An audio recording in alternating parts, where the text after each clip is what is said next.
হে প্রিয় বোন, আজকে তোমাকে লক্ষ্য করে কিছু কথা বলবো।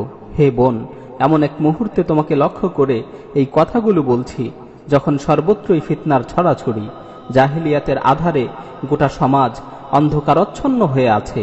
কাফের মুশরিকরা মুসলিম নারীদেরকে নিয়ে ষড়যন্ত্র করছে।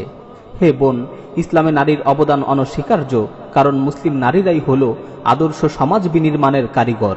হে বোন, মুহাম্মদ সাল্লাল্লাহু আলাইহি ওয়াসাল্লামের শ্রেষ্ঠ উম্মতকে তোমরাই মাতৃত্বের ভালোবাসা দিয়ে লালন পালন করেছ। প্রজন্মের পর প্রজন্ম ধরে মুসলিম শিশুরা তোমাদের কোলেই বড় হয়েছে, তোমাদের হাত ধরেই বেড়ে উঠেছে। তোমরাই শিশুদেরকে আদর স্নেহ করে আদব আখলাক, ইসলামী সভ্যতা ও সাহসিকতা শিখিয়েছ। হে বোন, ইতিহাস সাক্ষী, উম্মার বড় বড় দুঃসাহসী মুজাহিদিন তোমাদের মতো মুসলিম নারীদের ঘরেই জন্মগ্রহণ করেছিল। উম্মার বড় বড় সাহসী বীরদের তোমরাই মাতৃত্বের ভালোবাসা দিয়ে লালন পালন করেছিলে।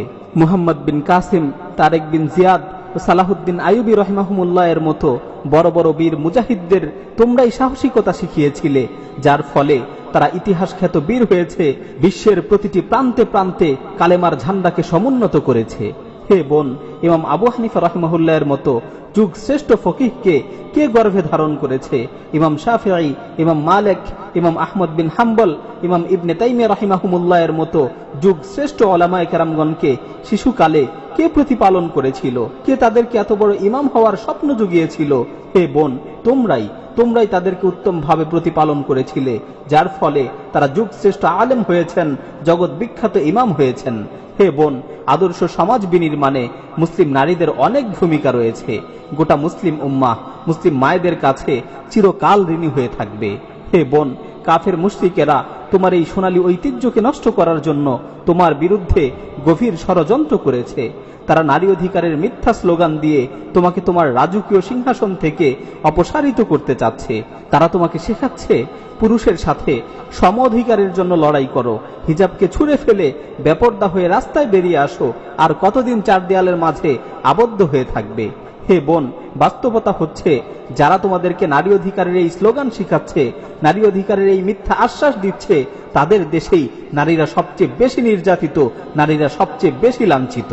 বড়ই পরিতাপের বিষয়, যাদের দেশে নারীদেরকে পণ্য হিসাবে ব্যবহার করা হয়, যাদের দেশে নারীদের ভোগ সামগ্রী মনে করা হয়, যাদের দেশে নারীরা সবচেয়ে বেশি নির্যাতিত নিপীড়িত, সেই নির্লজ্জরাই আজ মুসলিম নারীদের নারী অধিকার শিখাচ্ছে।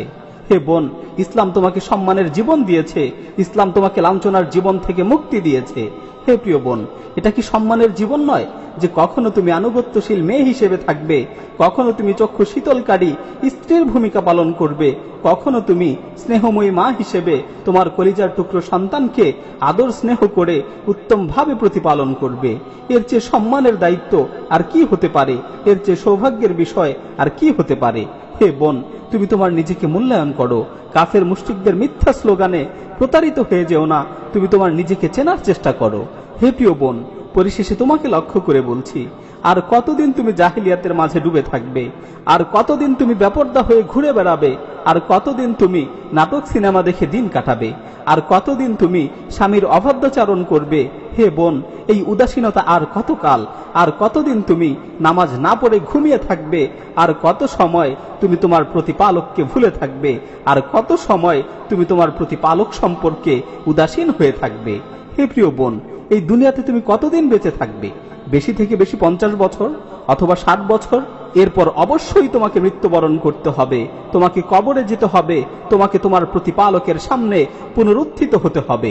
অতঃপর হয়তো তুমি জান্নাতের অধিবাসী হবে অথবা জাহান্নামের অধিবাসী হবে। হে বোন, তুমি মনে রেখো, তোমার মৃত্যু অনিবার্য। মৃত্যুর ফেরেশতা তোমার কাছে অবশ্যই আসবে এবং তোমাকে যন্ত্রণাদায়ক মৃত্যুর স্বাদ আস্বাদন করতে হবে। হে বোন, অন্ধকার কবরের ভয়াবহতার কথা স্মরণ করো, সেই নির্জন অন্ধকার ঘরের কথা স্মরণ করো যেখানে তুমি একাকী থাকবে। সেই মুহূর্তটা কতই না কঠিন ও ভয়াবহ হবে। মুনকার নাকির তোমাকে এসে প্রশ্ন করবে, সেই প্রশ্নের উত্তরের ব্যাপারে তোমার কি প্রস্তুতি রয়েছে? হে বোন, কিয়ামতের ভয়াবহ পরিস্থিতির কথা স্মরণ করো, যেদিন কেউ কারো উপকারে আসবে না, সবাই পাগলের মতো ছুটতে থাকবে, সেদিন কোনো সাহায্যকারী থাকবে না। হে বোন, জাহান্নামের ভয়াবহ শাস্তির কথা স্মরণ করো, যেখানে চিৎকার শোনার মতো কেউ থাকবে না। হে বোন, সময় থাকতে গুনাহ থেকে তওবা করো, সময় থাকতে তোমার প্রতিপালকের দিকে ফিরে আসো।